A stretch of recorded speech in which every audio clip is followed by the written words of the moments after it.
Hello, nerds, and welcome to the Superhero Show, the only podcast on the internet that covers the television shows that are based on comic books that we want to talk about. There's no other show that covers what we want to talk about. It's always what other people want to talk about. So let's just keep that clear. This is a show by us and according to our downloads for us only. We get about 2 a week. My name is Ryan. I'm one of those downloaders. The other downloader is Nate. Thank you so much for downloading the show. That's me. I'm a big fan of Bufu. I'm really proud that no one's ever thought to take those 4 words and form an acronym to create a brand before, but I think we've got something here. Just another white dude creating something from scratch and bringing it to the world. I love that for us. Nate, how are you? I feel like that you and I are just solely responsible for the Superhero Show at this point. You know what? Not all heroes wear capes. Some of us wear headphones and stay up late drinking beer and talking about TV. Shit. That was our secret recipe for the show success. Staying up late, drinking beer. So now everyone has that. Exciting week because 2 of our shows finished, which means that we're not going to have a lot to talk about starting next week. This happens every year. All the shows wrap up. Do you have any suggestions for what we should do? Oh, man. I think it's always a good time for like a clip show. Maybe go back through some of the previous episodes and talk about how we did, whether I was on the show or not. But just, bring on guests. Do a little self-critique. Navel gazing is in, I think. Oh, everyone loves it. I remember one episode. It was early on. This is like 1976, 1977, where it was me, you, and an animal expert. And during one of the segments, she brought out a chimp, and the chimp grabbed our testicles. That's got to go in the clip show. Yeah, we got to throw that in. The poop incident was great, and then that time that the camel came out and spit, that was cool. Yeah, and we spit right back because fuck you, camel. Like like what? You got humps? You think you're better than me? What are you, Fergie? Get out of here. Exactly. Yeah. Okay. So we'll figure it out. We're gonna start piecing together a clip show, which. Because that sounds so hard and so much editing, what will probably happen is me and you will just say random things and call it a clip show. Like we'll say that all these non sequiturs have been said all over the years, but really it's just us right now. We could probably mix in using the Apple Podcasts auto transcription. We could just start reading quotes at random from the episodes too, just to add a little flavor, right? Maybe we do an all Cassie compliments episode. Ooh. That could be fun. I will only want to do that because of how much she would hate it. I'm just going to ask ChatGPT real quick. Top 10 quotes from the podcast Superhero Show.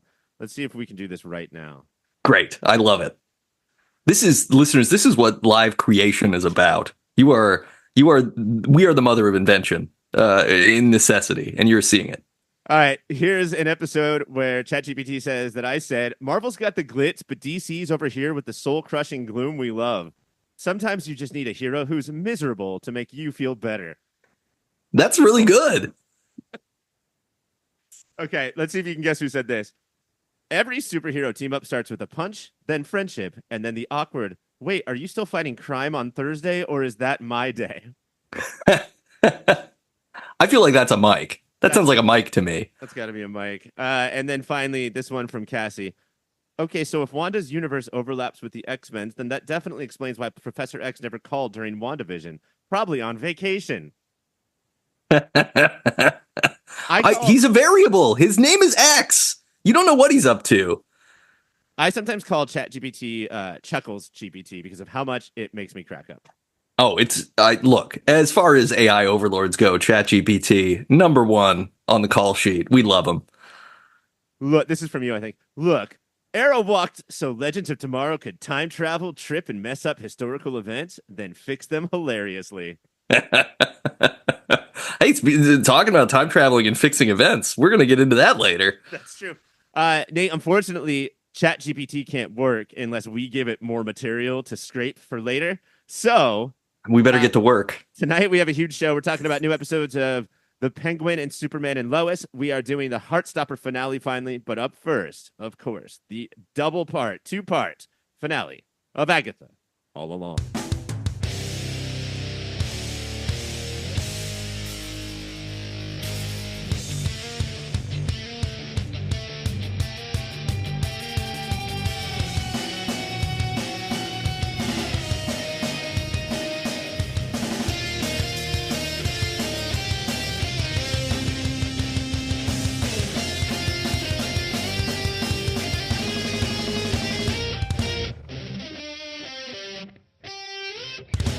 On the final two episodes of Agatha All Along, Agatha, Jen, and Billy find themselves in something of a morgue if it was designed by Apple.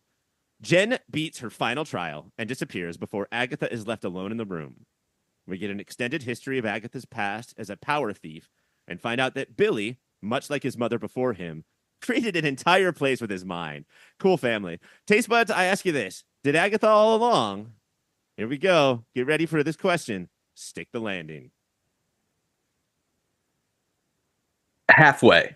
It's a half stick. Look, this is Agatha Summalong. Agatha Summalong.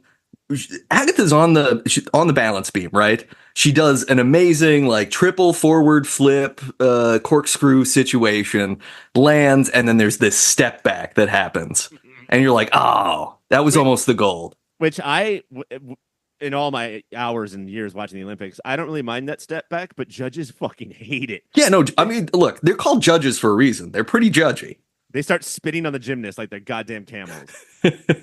Okay, well, let's start with, I am full of praise.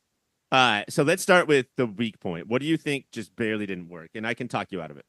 My main problem is with the second episode of the two. I think the first episode is phenomenal.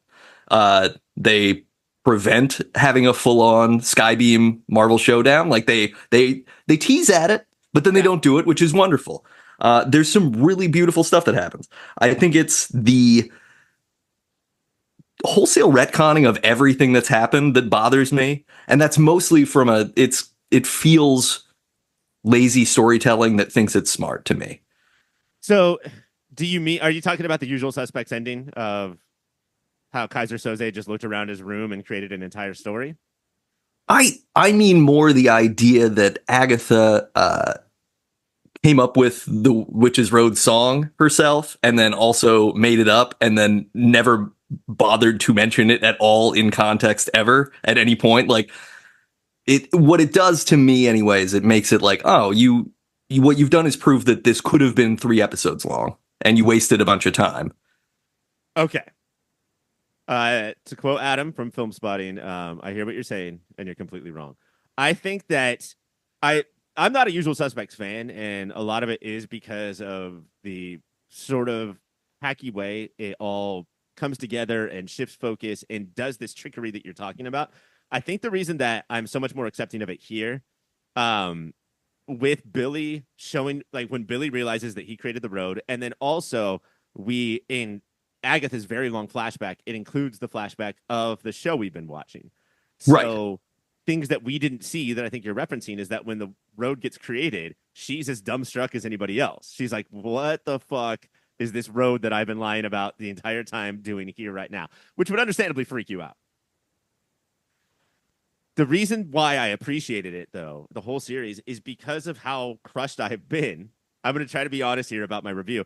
By Marvel TV and Marvel in general of late, that the fact that this all seemed like it came from one set of minds or one mind, and it was not just fucking riddled with rewrites and reshoots and re-includes and jam in this storyline and this storyline, but instead, when we saw the flashbacks and we got to see, oh, I remember that part of the show, this was actually thought about. And right now with Marvel TV, I'm just going with, did they think about it? Yes. Cool. I'm in. That's a really good point, because I agree that all of the flashback things tie in, and it was cool to see those moments like reward themselves. I mean, right there, you're damning with faint praise. Not reward us, reward themselves. So it sounds like they got to jerk off on themselves, and then that was I think that's part of my problem. It's just like when the second to last episode ends with a really like meaningful sacrifice and a sort of a sense of like, hey, there's a real finality to this. And then we come back to go, oh, hey, none of the things that you watched were even real at all. Like literally at all. Like they didn't have any foundation in anything, nor being in Billy's mind is being created from Billy's mind is its own thing. Like that's silly, but it's fine. It doesn't bother me that much. It's more the like, I don't know. It raises a bunch of questions. Like, okay, so she writes this song in the 1600s, like she with her son, and it somehow evolves between two scenes from Winding Road to Witch's Road, and now it's a grift, and then the grift has gone on for a long time, so long that people are like still singing the song in a folklore sort of standpoint, and no one over generations has put together like women die a lot whenever this song is around.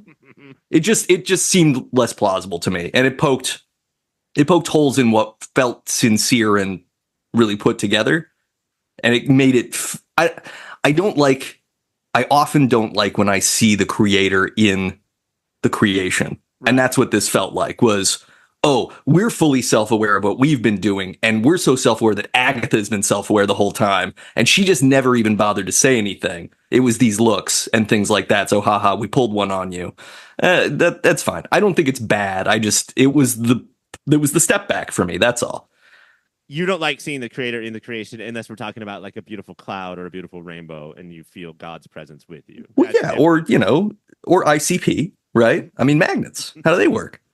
It's God. Okay, so yeah, I totally get what you're saying. I think that I just felt differently through the montage flashback than you did, which was like not a 3-minute montage, like, oh, let's train for the Olympics and learn how to not step back when we land, but almost like a 30-minute montage, right? That like dialogue, had scenes, but it was going.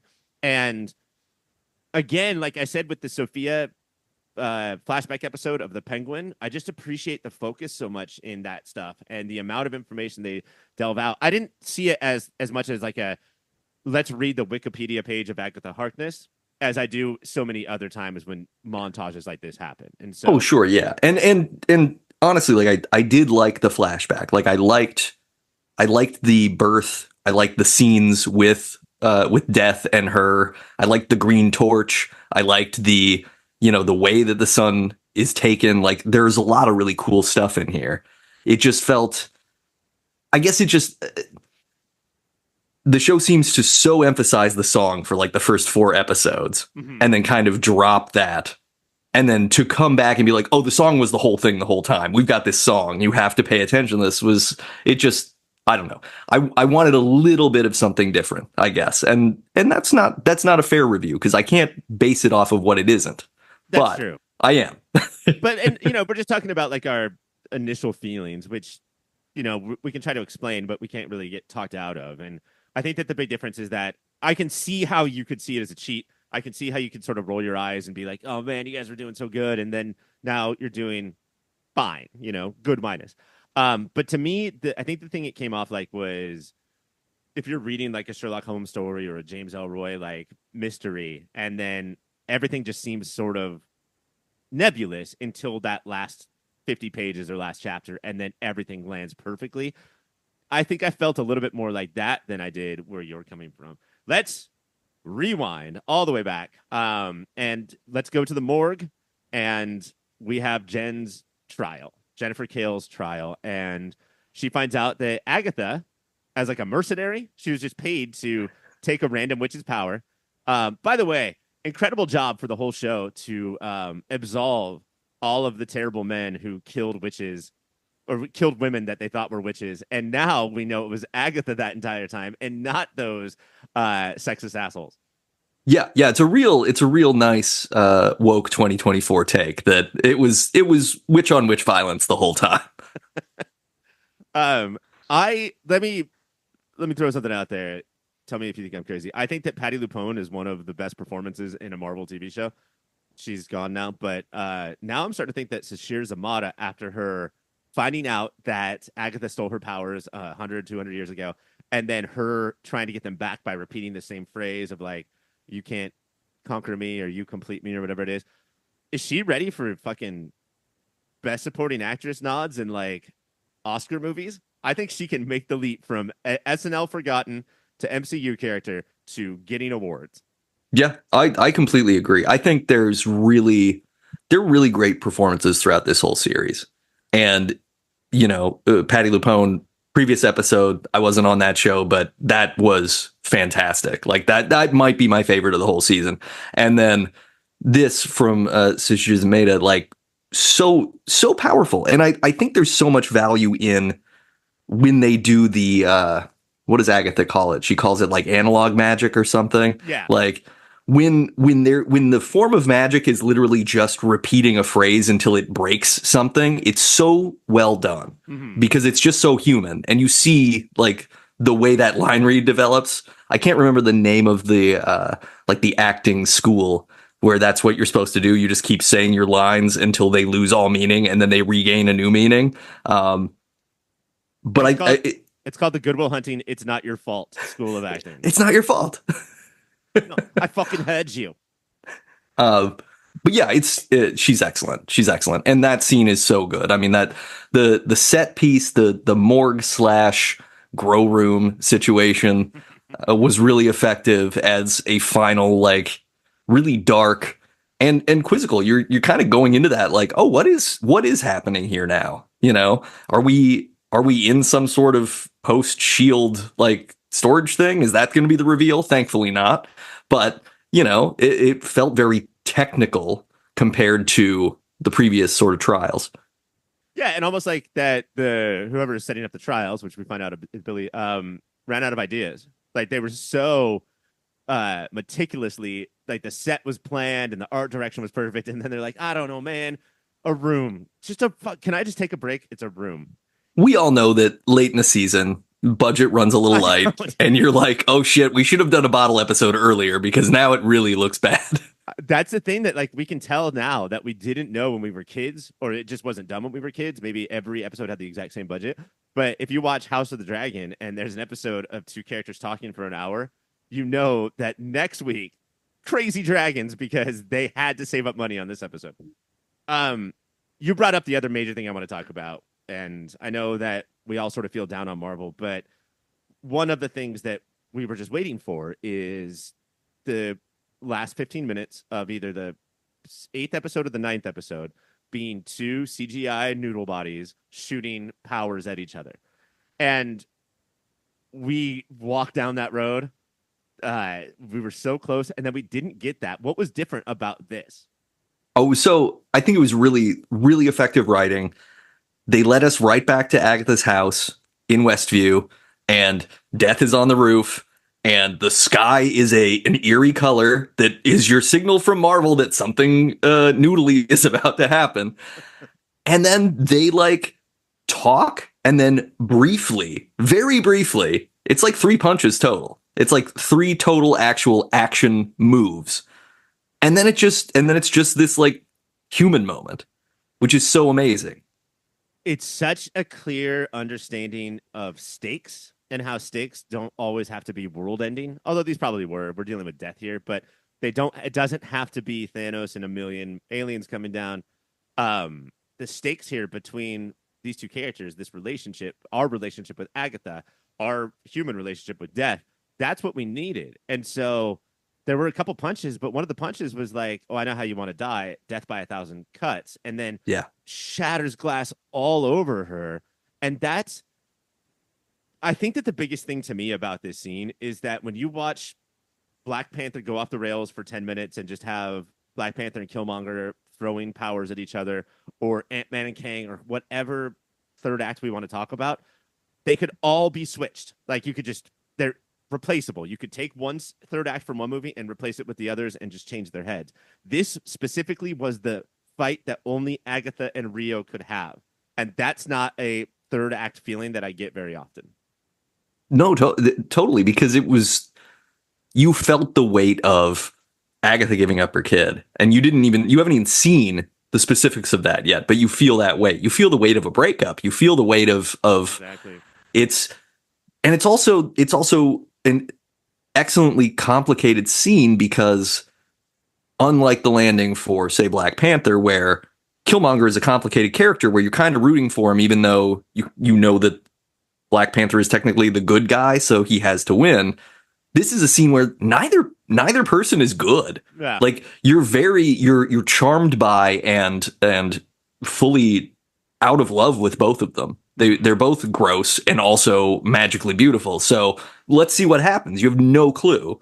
And the fact that it does go the way that it went and result in like a real, at least for now, and hopefully Marvel will hold, hold their courage here and keep it final feeling, like we get a death. We get a real like self-sacrificing gesture of love that is very clearly like both about Billy, but about her son and about a lot of things, right? I mean, there's no Marvel movie that ends on a kiss.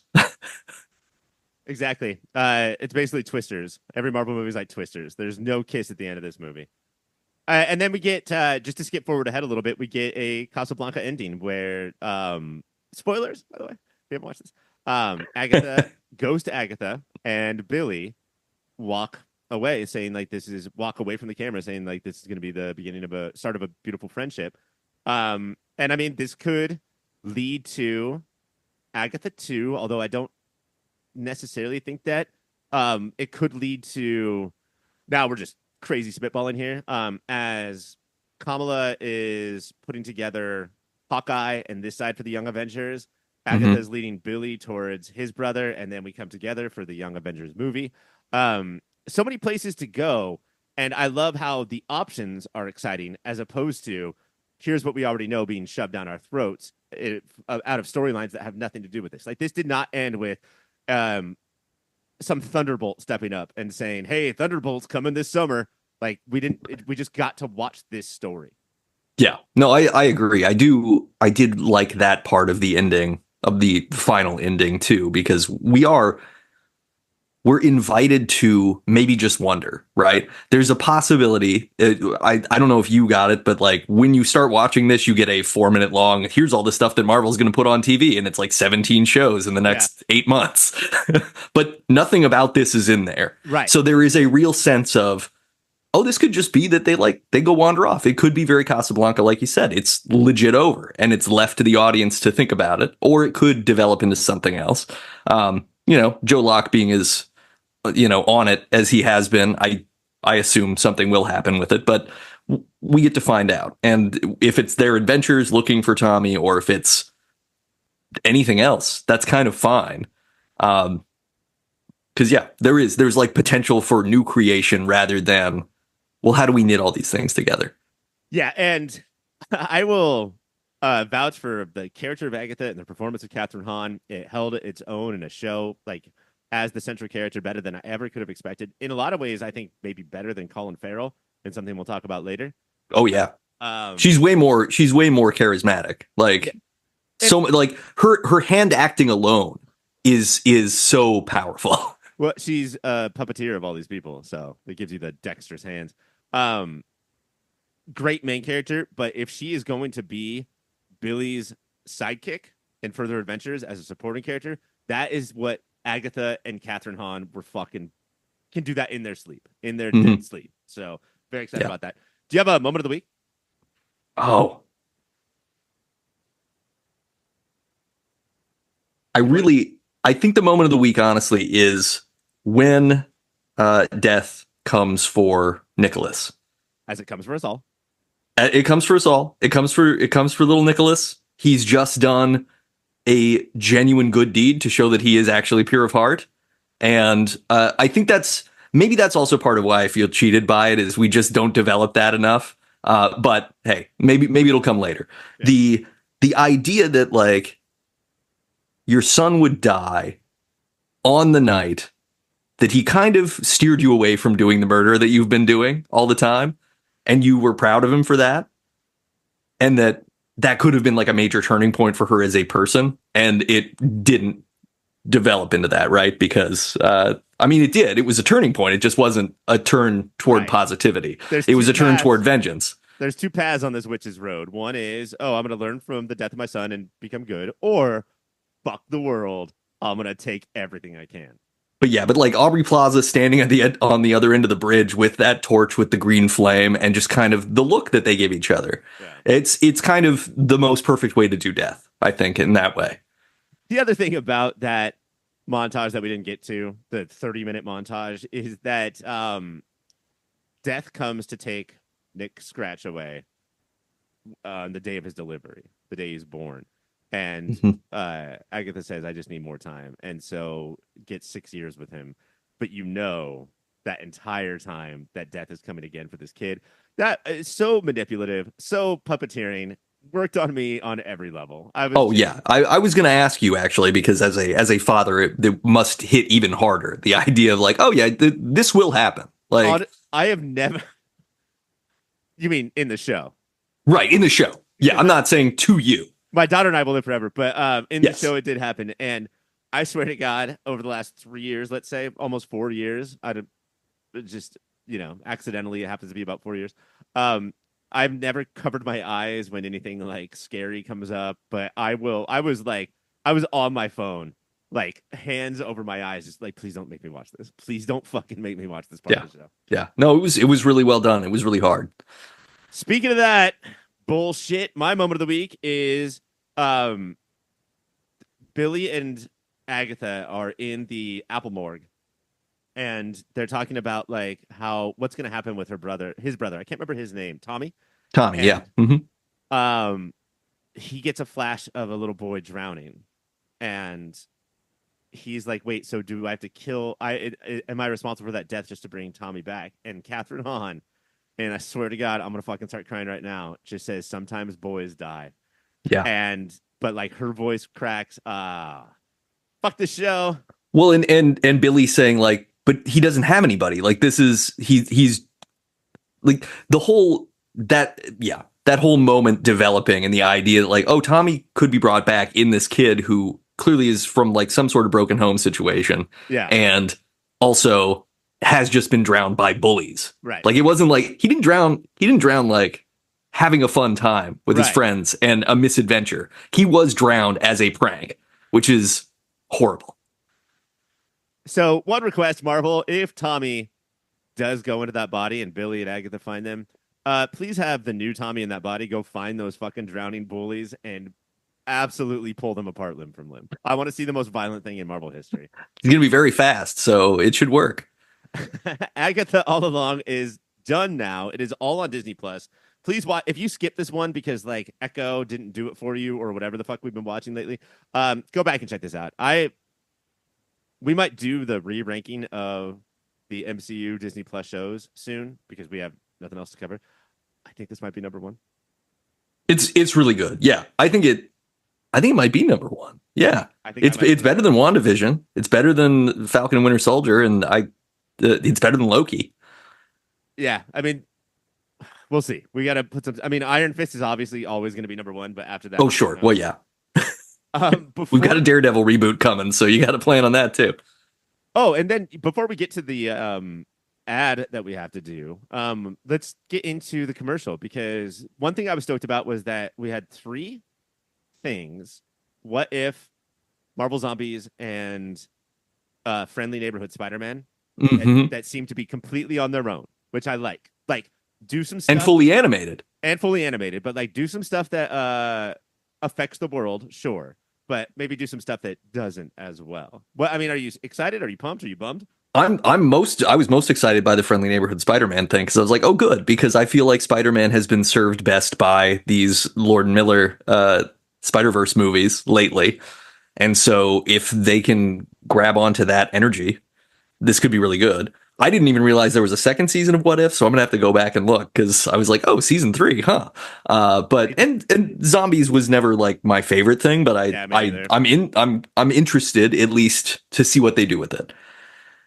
The second season of What If was done so poorly, especially for this podcast, in that they released 2 episodes a day for 5 days in a row. Oh, weird. That's just a release schedule that, like, I don't know if anybody's ever done that, and I hope nobody ever does it again. But Daredevil Born Again. What else do we have in there? We have the thing that I have the most questions about, which is fine because we have 13 months until it comes out, is Wonder Man. Where oh yeah, which seems to maybe be a meta Hollywood looks like it thing. Yeah, which could be good, could be bad. Have you been watching Only Murders in the Building? Yes. Did you watch this season? How do you feel about how they handled the Hollywood satire? Again, I'm gonna like keep losing points as far as being a TV critic goes, but just the fact that there's all these stars in the same shot, I'm like, cool. It's just fun. Yeah. I don't All care. right. I watched one recently where Melissa McCarthy was fighting Meryl Streep. Yes. They were wrestling. They're fighting with their braids, I think. While Steve Martin, Eugene Levy, Zach Galifianakis, Martin Short, Selena Gomez, Eva Longoria. Is that everybody? Yeah, just I think that's everybody. That's fucking catnip to me. But no, I think there was one scene in the most recent episode that I watched where Steve Martin's like, we can't go back to my apartment. And then Eugene Levy says, I have an idea. And they go back to his apartment on the set and the camera pulls back and it's a set. It's not hardcore satire, but it's working for me. Yeah. If they can do, I think it's a little hit or miss on Only Murders, but I think if they can do something like that with Wonder Man, it could be kind of interesting. I think there's something kind of, I'm wondering what they're going to do with the writing. I'm wondering how self-aware and metatextual Marvel is willing to get. Because you got the actor who played Dr. Manhattan in the Watchmen continuation series. You've just got an opportunity to really sort of address a lot of things about yourself and do it either really ham-handedly or really in a very compelling and cool way. This is the one thing, and I'm nervous to say this because ChatGPT will hear this and then fucking pull out some more obviously real quotes. Yahya Abdul-Mateen is that actor. That this is the thing that DC has way over Marvel. Like, Marvel is too scared. Marvel is Disney. Marvel is the church. Marvel is way too scared to ever like actually poke itself. DC will fucking say whatever it wants about itself. I mean, Harley Quinn and Kite Man prove that week in, week out. We have to get out of here, but before we do, just before we started recording, you were like, "Hey, Ryan, I have this website that I'm designing is so important to me, and I'd really love to plug it on the show." Do you want to explain to everybody now what that is? Yeah, we alluded to this earlier, but Ryan and I were both on a talk show in the 70s, and a guest chimpanzee grabbed our testicles. And so I was thinking that we needed a website about kind of the journey of that, because there's trauma, but there's also a lot of growth. And so this website, I think, is going to be chimpgrabber.com. I was going to actually see if we could get the .balls domain, but I don't know if that's going to be available. Wait, was this a girl chimp or a boy chimp? I thought you said it was a girl chimp. I think it was a boy. So if we do that, if it was a girl, we would like go female chimp. But since it's a boy, should we just do mailchimp.com? Yeah, I think MailChimp is good. Yeah, that worked great. Mailchimp.balls. And what do you do on this website? Oh, well, I believe, see, here's the cool thing about MailChimp.balls. We all send email, but we very rarely send our balls over email because most people send texts, right? That's how the texting works, right? You send your balls, you send other stuff. I send texties, not testes, is what I always say. This is, yeah. See, and this is, we are tapped into generational lingo, and that is what the kids are saying. But what if you emailed it? What if you gave each other the space and respect to receive those balls and have a little time to think about them before responding, instead of feeling like you had to do it right away? And that's what we're doing. Nate, do you ever think about that episode where the chimp grabbed our balls at the same time, by the way, and we made those goofy faces, but it hurt a lot, I will say. And after he grabbed my balls, he smelled his hand and he was like thumbs up, and then he grabbed your balls and smelled his hand and he like went PU and then passed out. Do you think about that a lot? I do, yeah. I spend a lot of money on various grooming services and products. Yeah. I'm definitely a groomer and a shower. I think is the term. So yeah, it's great.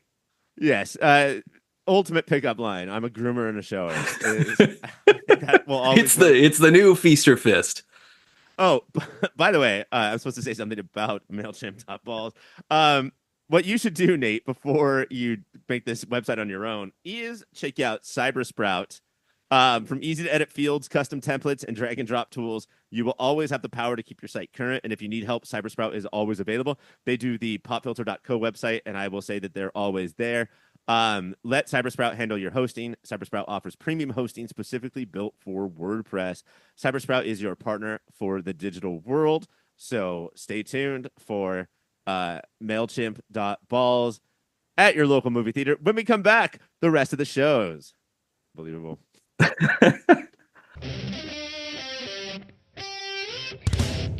Now it's time for the poll list where we talk about the rest of this week's shows. First up is Superman and Lois. On this week's Superman and Lois, Lois finds Lex's daughter and convinces her to meet with him.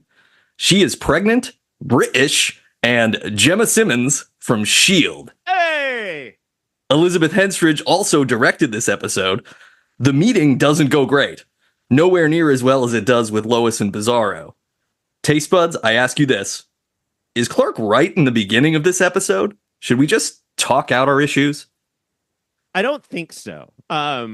Based on a good question, Nate, and I really appreciate that you're like trying to calm the violence down in this country and this world. But based on the people that I talk to who disagree with me, I don't think that's. Basically I'm talking to Bizarros at all times, and I don't have Lois's charm. So no, I just want to punch him. No, I think you do have Lois's charm. I'm going to say that. Like you're easily an 8, a 9. I believe you could charm some people. I appreciate that. I'm a Cali 8, but an Alabama 9, I think is what most people say. Yeah, I love a kitchen scene in any episode of TV because if people are in the kitchen or at like their local breakfastery, then they're going to be discussing the plot lines and themes of the upcoming episode. We know this from Superman and Lois. We know this from the OC. We know this from Happy Endings. We know this basically. This is a time-honored TV tradition. It happens in The Penguin that we're going to talk about later. Just sit down, have some food, and discuss what we're about to see. I love it. And Lois is like, we gotta fucking kill Lex, like straight up. And Clark's like, what if we just talk to him? And it works twice in this episode. Lois goes and talks to Lex's daughter. She says, well, I'm going to go through my dad's files to see if I can figure out who, like the secret identity of Lex's daughter. Picks up one file, Nate. Picks up the top file on this giant box of files. Guess what it is? It's the identity of Lex's daughter. So good. Well, you know the phrase, the common idiom. It's always in the first place you look. Right. And she's an investigative reporter. So she looked at all these closed manila folders and investigated the shit out of that. She goes and convinces Gemma Simmons from S.H.I.E.L.D. to come meet her father. And then at the end, finds Lex's Bizarro remote, calls Bizarro. Bizarro lands right in front of her and says, hey, Bizarro, don't attack my family anymore. And he's like, okay. And then flies away. Lois is the hero of the DC universe. I don't care what anybody says. Now, you don't have to tell Bizarro the opposite to get him to not attack. You don't have to be like, Bizarro, attack my family from now on. And then he says okay and leaves. You know, even though it is my least favorite thing in the history of comic books or anything, Bizarro's opposite life, the show went away from that and didn't include. I don't even think his S is backwards. I think it's just a normal S on his chest. That's smart. That really is smart. I mean, I would have gone with a B, obviously, for Bizarro reasons, but sure. Now, Nate, I know you didn't watch this episode, but you can see in the flashbacks, it's cool that they got Dr. Zaius to play young Lex Luthor. Yeah. Does that reference work with the Nate crowd? That is fully accurate, yes. And you can see here the young girl asking if she can play the piano anymore, and says, of course I can. And you couldn't before. It's possible that Planet of the Apes was a movie series before The Simpsons, but as far as I know, it was a musical on one episode of The Simpsons. It was the best, most distilled form of the whole concept, and we love it for it. We have to get to the meeting of what's her name? Gemma. What was you just going to say? Gemma from S.H.I.E.L.D. and her father. And it goes poorly, and then it goes okay, and then it goes poorly. She keeps going to leave, and Clark keeps saying, like, please, if you are friends with him, he'll leave my family alone, maybe. And at the end of the episode, they're finally on the same page. And Gemma from the S.H.I.E.L.D. is like, not the S.H.I.E.L.D. She's not friends with those Michael Chiklis. Cops. Yeah. Classic The Thing. I love the show, The S.H.I.E.L.D., Agents of the S.H.I.E.L.D. And she's like, okay, if you want to be part of my future and my baby's future, all you have to do is stop harassing the Kents and stop blaming Lois for all the things that you have done wrong. And he thinks about it for a while, and he's like, "No!" And he slams the table. I won't. She has to pay. I don't care what I have to pay. And his daughter that he's been searching for 17 years gets up and walks out of the restaurant because Lex is a true man who could never. If you're a man, the one thing that's most important, if you have some vengeance, you need to get that vengeance done. Nothing Absolutely. else matters. Yeah, I mean, if the reason he's upset is because he lost that just like wild mane of red hair, then I understand. I understand. Like, no, I'm going for vengeance here. I don't. Yeah, sure, I've been searching for you, but no, I got bigger fish. If you watch these flashbacks, it's so terrible that sometimes baldness will turn you into a Sons of Anarchy character. It's just such a shame. I mean, it worked for Charlie Hunnam. That's true. And he's doing great right now. That is also my moment of the week. Just the fact that Lex is such a, I don't like the word toxic, non-toxic, like crayons, masculine role model of saying, "Get the hell out of this diner, my daughter and unborn grandson, because I have vengeance." Way to go, Lex. Superman and Lois is on Wednesday nights on the CW. Next up is the Penguin. On this week's episode of The Penguin, Oz is riding high on the success of Bliss when the Gigante family starts killing dealers. Oz decides to flood the streets with drugs free of charge. Meanwhile, Sophia is bonding with Sal and bondaging with her doctor boyfriend. And Vic handles an old bully by himself. Taste buds, I ask you this, because I haven't asked this in a while or made this comparison. It's been a long time. Is this the actual Trump origin story of the year, overriding The Apprentice? Is him in his truck handing out beers to all of the criminals and saying, "No, I got you with this. I got you with this." And then the one guy, the head of the triad in the middle, being like, "He does nothing but lie and cheat." And everybody's like, "I don't know. I'm going to believe him one more time." Is this the Trump origin story we needed and wanted? Oh, 100%. Yeah. Yeah. The way, and this, it upsets me because the way that this show is taking on the same populist message of like, hey, some people in power aren't fair about it and they hurt poorer classes of people. And then it's just like, no, the solution to this is to become a worse, shittier version of those same people and recruit everyone to do it. That whole beer cracking scene where I could not figure out what brand of beer it was. I was trying to read the Hollywood cans to see what it said, and I couldn't. It's Gotham Light, Gotti Light. Great. Okay. I like that's a little on the nose, but okay. That works for me. The fact that we did a very like 80s style, oh, we're going to go around the circle. Yeah. And instead of a slow clap, it's a slow crack open of the can. And then that triad boss who's like, he lies to us is like, well, I guess everybody else is right. I mean, the way that the show is shot, they shot that first crack of the can open as if it was like scoring the winning touchdown in the Super Bowl. And then one by one, they all crack them too. I thought he was handing out Bliss, like malt liquor, like the White Claw version of Bliss. And it's like, this is our new drug. No, it's just a fucking light beer to make us all feel like family. I was hoping it was like a poisoning situation or something, like, or they could be beer can bombs. Like, that's a very Batman sort of, it's not this particular show, but it's a very legacy of Batman thing. Like, it could have been so many cool things. But yeah, instead it was just Trumpian. This is a can of Kool-Aid. I heard it's bad to drink Kool-Aid in a group if your leader hands it to you. Should we do this? No, yeah. Fucking do it. Let's get to Oz and Vic and Oz's mom. And, we've talked a lot over the last couple of weeks about staying focused, about rushing through information, or about chilling back. Where are you with this storyline? I don't know. Does this feel important to the grand scheme of things? I mean, so I mentioned this kind of off mic, but because I went through some stuff with my own mother and I lost her last year, like some of this mom stuff really hit me and felt very real, right? Like you're dealing with an older person that you love who's debilitated, going through some hard stuff and saying like, you got to kill me, which all that stuff really was like, wow. Yeah.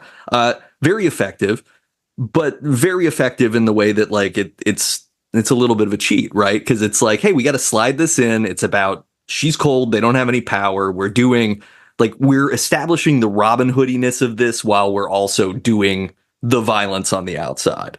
I think this episode felt like it was a lot of water treading to me, which that's just kind of what happens with these. Like they extend them to 8 to 10 episodes and they have like 6 episodes worth of content, actually like worth of plot. So it wasn't bad. And I loved the moment when they were like dancing, when she and Vic were dancing at the end. Although I do have serious questions about like when this show takes place and why the only, like, you have a record player, but the only record you have is something like a 40s big band record that probably was released maybe 10 years, 15 years before you were born, based on the age of the characters. That's such a Batman thing, is just to be timeless in whatever way. And sometimes it's done really well, like Beat has, and sometimes it's done very poorly. Like this 60-year-old woman has records from the late, like she could be listening to Motown or something. Like it would make more sense to listen to something that's even sort of contemporary to her tastes. It's fine. But yeah, and I know it's a Batman thing. It was just an odd an odd little mark. Let me ask you a question. Has anybody seen, I saw this online. I saw somebody ask this online and I have nobody to give credit to, but has anybody other than Sophia seen her doctor? Talk to her doctor? The guy that she has torture sex with? Yes. Has anybody actually interacted with him? Oh. Could this be a Tyler Durden from Sixth Sense thing going on? I kind of love that, if that's what's happening. I kind of do. That would work for me. Plot point. It's just a little thing Sophia created on the side. Oh, I mean, we almost saw a dong in this episode. I was looking, man. I had my pause button ready. I was looking. Because they're really teasing. They're teasing a little. There's a little bit of hair right there. They're showing, like, it's Casino Royale level, like strapped to a chair with no pants on situation. They're going for it. The pants weren't off either. They were just like pulled down a little bit. It's like another way of torture. Just no. I'm pulled down 4 inches and that's it. We're gonna strain your knees. This is gonna be really uncomfortable for you. You're probably gonna pinch parts that you don't want to pinch, but this is part of the deal. This is therapy. We're gonna bring in a chimp just to pinch your nuts a little bit. Pinch and roll, pinch and roll. I don't know. I do agree with you in that.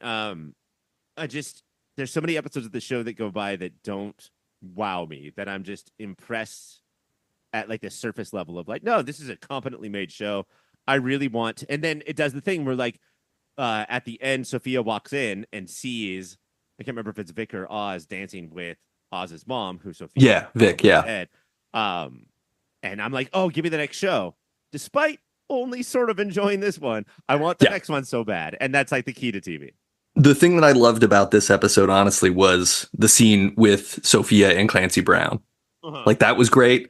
And over a meal, rolling out some plot and some exposition for us, but doing it in a very, I love the little details of, she's a little bitter that he cracked open very expensive wine.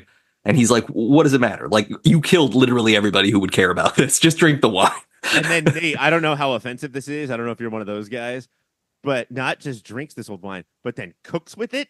Like, pours it. This is probably like $1,000 bottle of wine, and then he pours some in to make his sauce taste a little bit. Yeah, they pour 2 glasses, and then he throws the rest into the pot. So, yeah, I mean, if I was a person who ever anticipated having the means to care about owning expensive wine, I would be upset. In this, it felt like a quality flex to me, as opposed to the beer can scene, which felt like a limp flex. I love the Clancy Brown scene, and I also really enjoyed the other scene Clancy Brown was in, where they go to the apartment of the like city council member guy or whatever. Maybe it was Oz's. I don't know. I got confused about where they went, but they go in there, and Clancy Brown just like takes a golf club and starts smashing shit, and that's all he's doing. Right. And it's just like, I love this. I love watching a big hulking, like, but also deceptively like. Sort of Renaissance man, like just walk in and start smashing shit. Like it's the good kind of crime.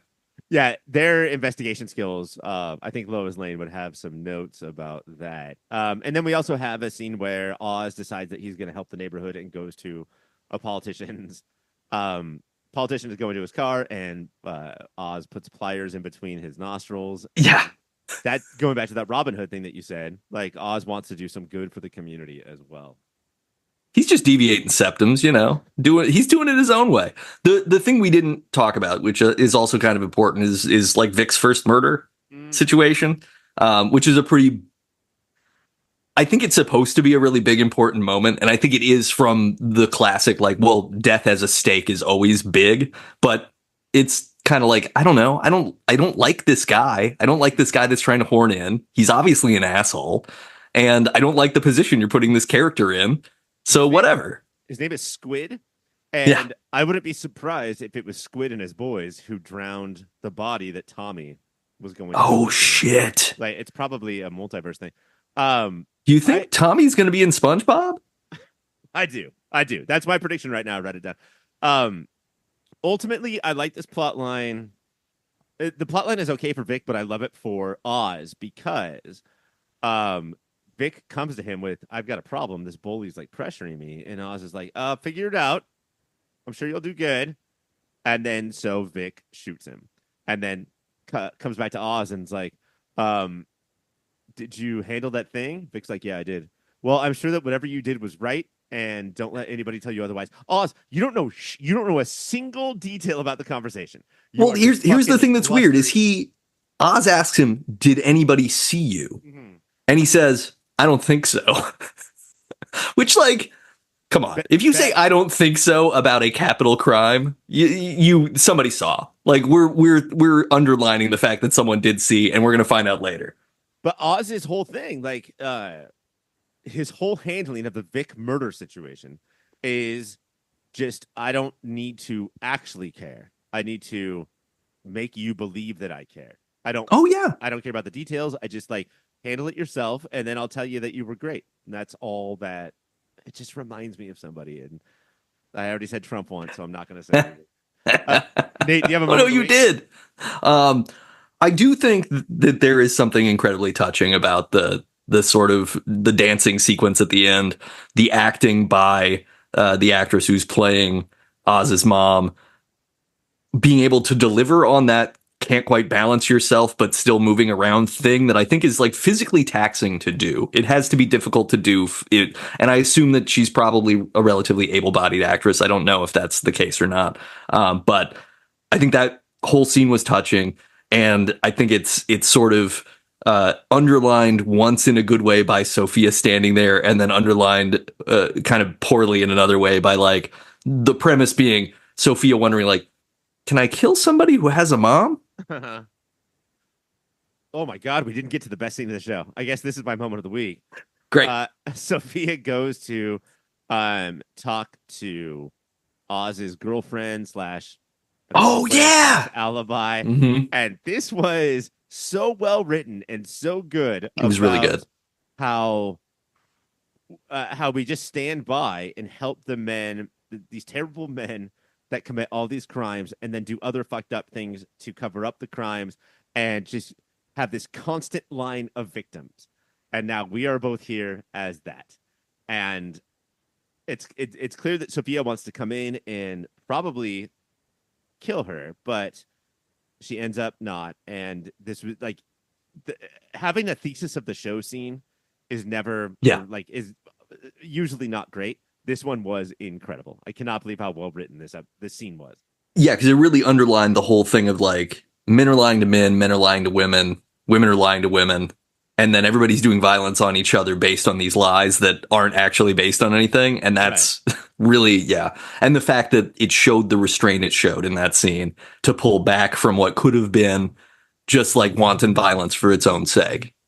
It kind of made me think, or kind of like reconfirmed my opinion that I do want Oz very soon after this show to become a supporting character, because here's I'm gonna throw this out. Sophia's makeup and hair is becoming rapidly more bird-like with time. I believe she will be the Penguin by the end of the series. Oh shit. I think that's what's going to happen. I don't think Oz is the Penguin. I think they're fainting on us. We have a hot take here. In the last episode, the last scene of the last episode, if Sophia finds an umbrella, folks, You come back, you email Nate, and you tell him where you were the first time you heard this episode. I think that's amazing. My other moment of the week is I think Oz is watching the news and he sees somebody with one of his drug dealers that's dealing bliss hanging upside down, but also missing a pinky. And Oh he yeah. says, hanging and the pinky, Jesus Sophia Pickle Lane, which is a little bit of commentary on the show, but also just like he's not even grossed out by that horrible murder. He's just like, good, pick one gimmick of the Yeah, he's frustrated by the like, that's his tea drinking finger. This is terrible. What are you doing? Which is the most supervillain thing you could say. Like, don't be the Riddler and Two-Face. You gotta pick one gimmick. Yeah, that would be three faces. You can't do three faces at once. Don't be Three-Face. The Penguin is on Sunday nights on HBO or Max or our next show. And I can't believe I have to say this because it's potentially the last time, as of right now, we're ever talking about Heartstopper. On the season 3 finale of Heartstopper, Nick starts looking into colleges, nervous about moving too far away from Charlie. Meanwhile, Charlie and Tori have a conversation they should have had years ago, but they weren't ready until right now. Taste buds, I ask you this. Have you ever had an important conversation on a Ferris wheel? Oh yeah, absolutely. Give me the I've had a couple of important conversations on Ferris wheels. Like my wife and I have been on Ferris wheels and talked about like all manner of things, including like the one in London, I think. What is that one called? I don't remember. The anyway, thing that ruined the London sky. yeah, the destroyer of all that was good and right about one of our oldest cities. Yeah, you get up there and you're like, you know what? I think we really need to talk about how we budget the household. Okay, but did you propose to her? I proposed that we made some cuts to the budget of the household. Yeah. That's a proposal. Like, I'm sorry, it's not the proposal that you might have wanted, but it does count as a proposal. I just love like screenwriting trope of like I can only see the world from here when we sit down and start talking, and then it goes up, and now I can see everything, and that's when I mean, in the OC, I think that's the second time I mentioned the OC tonight, but like it's such a good trope. It's such a good trope. Oh, it's so good, and this show is so good at deploying those things in this very delicate, soft, casual way, so you don't feel like you're getting hit over the head. Like I went through this episode. I mean, look, this episode opens on like having sex for the first time and jumps from loads to leads very quickly. And you're like, oh no, we're gonna have a conflict. And then of course, because it's Heartstopper, there's not really a conflict. It's just like a kind of a delicate sigh right. under one's breath. And then we figure out what we're doing, Every conversation peaks in, just before it gets dramatic, it peaks in, I'm going to go talk to Isaac about this, who will tell me I talk about my boyfriend too much. And that's where the drama, and I love it. Like, I keep recommending this show to people, and I'll say, like, it was, like 5 episodes of this ago that I've watched the first one, because I watched the season premiere of 3 for this show. I keep recommending it to people because it does remind me of the energy of TV in the 80s and 90s, where you would watch a show and it was like the problems were meaningful, but never, oh, this person has decided that they are going to murder someone because of a healthcare issue, like there's no there's no anti-hero here. Like everybody's just a decent person who's trying their best, and they kind of like trip occasionally over their shoelaces, but everybody's totally cool. It's really beautiful. Although, now that you're saying that, I would love season 4 of Heartstopper. Tiffany Amber Thiessen moves in next door, and every relationship is thrown to shambles. Everybody starts stopping their hearts. Who is the Heather Locklear of this generation? That could just, like get brought on. Sydney Sweeney, right? Sydney Sweeney moves in next door. Our budget for this show is $2 million a season. We gave her $14 million. So yeah. All of these every episode will be taking place in Nick's shower. That is it. That's what we've got room for. I agree with everything you're saying, but I do want to bring up to you the fact that the internet has given this show a lot of shit, and the internet loves this show, about the handling of Charlie's mental issues and how they were sort of used for drama and like gone away too quickly. And I don't have a lot in common with these characters, so on like any level, so I'm sort of just watching for the drama. But there are a lot of people who have gone through some of the stuff that Charlie has and say that like this season was not the best for me to watch. Do you see that, or like, do you buy that? Yeah, I mean, you're dealing with half an hour long episodes, and you introduce an eating disorder and the concepts of pretty deep therapy and personal growth, and you resolve them within 8 episodes, 10 episodes, whatever this was. Like, yeah, that is problematic because it's not realistic, but this is also like TV is a suspension of disbelief, right? Like some of these things have to, like, we're condensing an entire school year into these episodes too. You have to be able to give people that potential. And I guess I felt like to come out the end of this, and we talked about this a couple episodes ago about the holiday episode specifically, how, they've shown how there can be toxicity around somebody trying to heal and how that can be the pushback as much as anything else. And then I don't know. I wonder if it's just like, because a lot of the internet is American, so I'm just going to say that. I think that there might be a little bias about the fact that, like, yeah, it fucking sucks to get any sort of healthcare or mental health care in the United States, so it's way harder to do. And maybe if you lived in the UK and there was subsidized opportunities to actually spend time with somebody like Jeff, who can teach you like amazing Jedi mind tricks on things, like, great, but yeah, it's obviously not perfect. But it's not that kind of show. Like, it's not trying to be that. I don't think it's purporting to be that. Like, our asexual character sort of like figures out that he's asexual and declares it within like 2 episodes, and it's all good. And then that's no longer a thing. And all these things take a lot longer than they actually take. Anybody who has a problem with how the show handled certain things that they have gone through, I would never take away, like, their platform. And if you have a problem with it, I totally understand if you stop watching the show. But I would also ask that you think about how many things this show has introduced to the common person. How many things that people who are watching this show are now thinking about because of this show. And I think that its importance far outweighs its lax view of certain things because of the fact that, like you said, it's a 30-minute per episode TV show. Did they handle anorexia perfectly in the time that, that it takes to handle anorexia? Probably not. But like all of the stuff that like stupid idiots like the two of us are now aware about and think about, I think that's what I think that's just as important.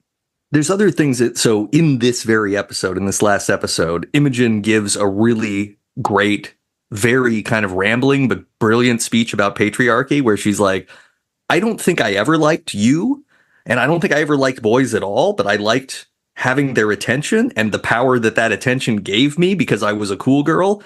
And that, like, hearing that, for me, I was like, yeah, fuck this. That explains like a lot of everything. Like, if you're in a position where you don't want the attention of individual people, but they can't not give it to you, you kind of, as a survival instinct, go like, well, should I just use this? Should I accept this? And it doesn't make her a villain. It was just really well done. Even though I know that their power resides in the fact that they're withholding that attention from me, I still want it anyway. And it was better than anything that I've seen from Aaron Sorkin over the last 15 years. Oh, absolutely. And same with Charlie talking with Jeff in the office and talking, like, having mature relationship talks where it's like, hey, look, I'm not fixed, but I know that I have people, and I know that I have people like you. Like, the idea that he would reach out and be like, you as my therapist is also a person in my window and I can talk through it. Like, I don't know. I think it's there is so much suffering and so much horrible shit in the world that it is maybe unrealistic to accept these W's when you get them. But like Charlie taking his shirt off and being okay with it at the end of the episode was great. It was a wonderful moment. It was relieving, and it felt good to see, because it's like, hey, you know what? This is fiction, and in fiction, the good guys can win sometimes. It doesn't have to be a permanent slog where you suffer until you just fucking die because you're out of energy. See, what I wanted is for Charlie to take his shirt off, but then the Punisher crashes in the window and then shoots them both because he accidentally landed in the wrong window. No, Bernthal or Lundgren? Always the question. I'm gonna go with Thomas Jane. Great. Uh, I do have to push back on the shirt thing. I do think that the shirt thing felt to me a little bit like, well, we have to have some victory here, and like the script calls for that. But what I thought the victory was, and it was like 10 minutes before what you're talking about, is him talking to Jeff. Everyone loves Jeff. Jeff is so good to have in your life. Charlie's like, I feel like I should only come every other week instead of every week. And Jeff's like, okay, Charlie, I trust you. And like that's such a victory of like somebody looking at Charlie and saying like, you do know yourself better than anybody else.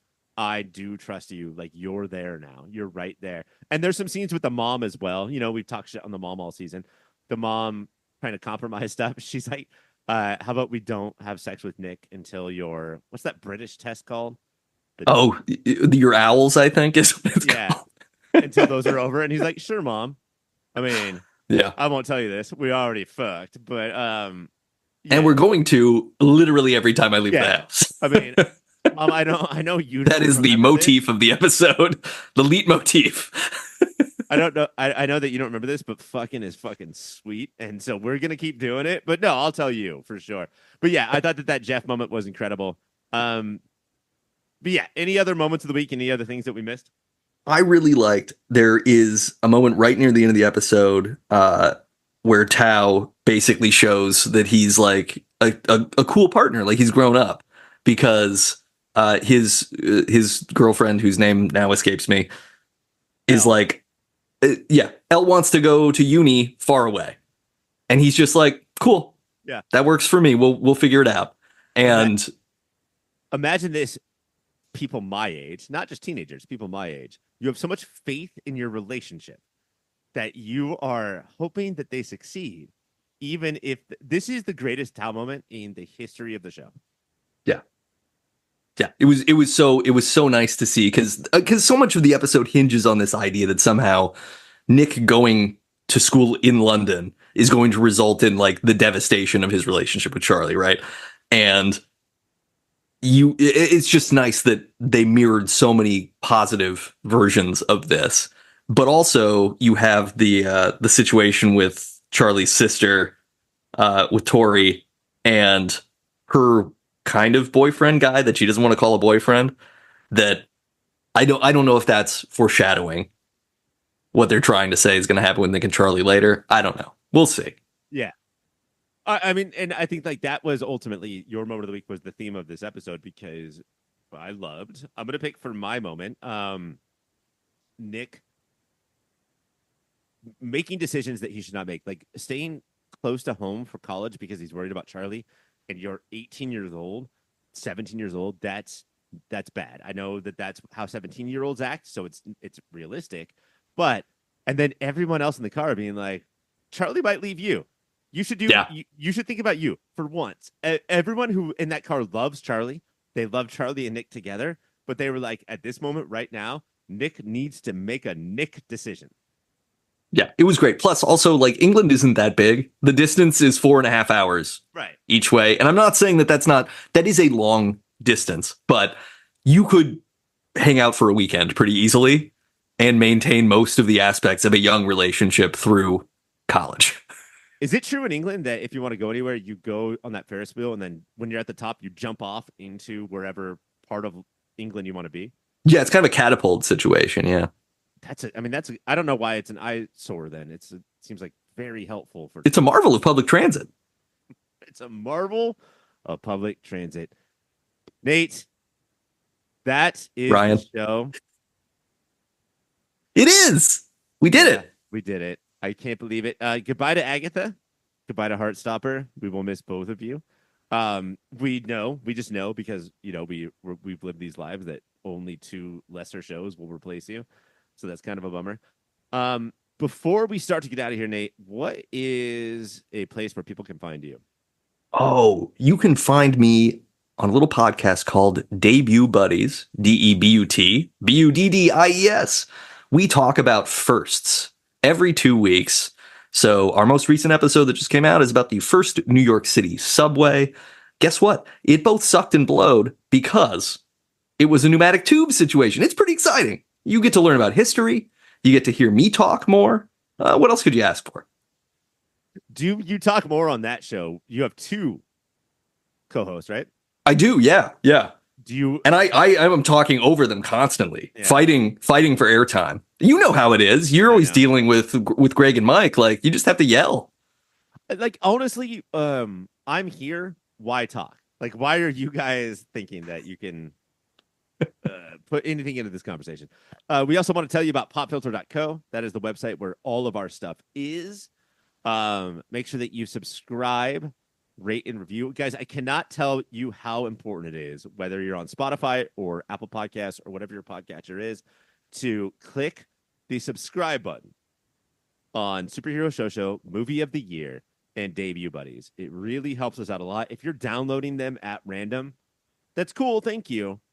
But hit that subscribe button, and it really helps out. We also really love those 5-star reviews, and you can write anything you want in the words. You know what? If you hate the show, type "I hate the show," but give it 5 stars anyway. Like, we just want the stars. You know, we're like Hollywood in that way. What else?